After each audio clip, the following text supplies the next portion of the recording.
There is a saying, when it rains, it pours. However, in the case of Malaysia Airlines, it does not only rain and pour, it pours non-stop. The airline is sinking faster than the Titanic and the life raft is only the size of a small boat. My name is Leo as your steward, and please take your seat, buckle up, and enjoy the rest of our flight. The last 2 decades hasn't been the most fun for Malaysian Airlines, as they were constantly facing challenges and major issues like the loss of MH370 and the downing of MH17 flights, which greatly impacted their economy. On top of that, the weakening Malaysian ringgit, higher competition, and higher fuel costs also contributed to the hard time that they have been facing. Nonetheless, it's not fair to only blame these external factors as the sole reasons they have been failing, since it's not always so smooth sailing either for other companies in the aviation industry. For the case of Malaysian Airlines, we need to dig deeper into their poor governance and also mismanagement issues when dealing with their problems, since the struggle were not only caused by one but a series of blunders. First of all, we can say that the Malaysian Airlines management in operation is inefficient, and for this, we can compare them with Singapore Airlines, which has shown great financial results with their strategies. In 2014, Malaysian Airlines had around 90,500 employees to operate a fleet of 108 aircrafts.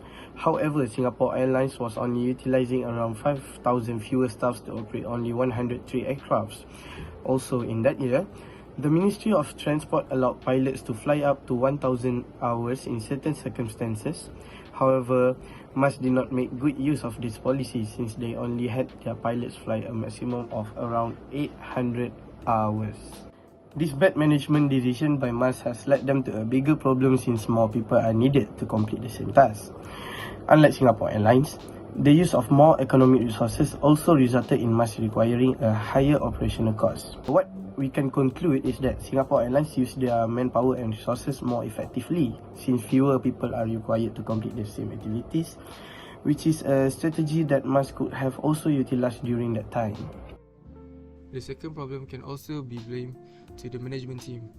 This is because even though they set up clear objectives and strategies for the company, some of the employees weren't taught how to implement those strategies in their fields of work.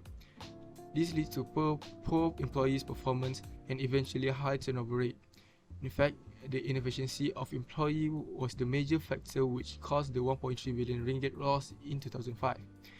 This is affected by poor decision making in areas like poor cost management, maintenance, revenue management, sales and distribution, and even lack of brand presence in foreign markets.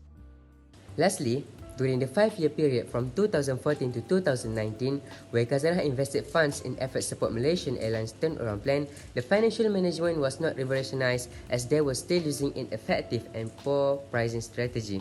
This is because of their implemented pricing strategy. Malaysian Airlines actually has to face tight competitions against airlines for both domestic and international flight, since some of them offer better price for the customer. Companies like AirAsia, Thai Airways, and Singapore Airlines are known as airlines that offer high-quality service at frequently lower cost. So, this directly affects the client preference as they have other options they can opt for at the price of lower fare, but the same level or if not better service. All in all, Malaysia Airlines' bad decision-making ability had caused them to go through a lot of misfortunates, and we really hope that they learn from the past and adapt for the betterment of themselves slowly but surely. We have arrived at our destination. Thank you for your attention.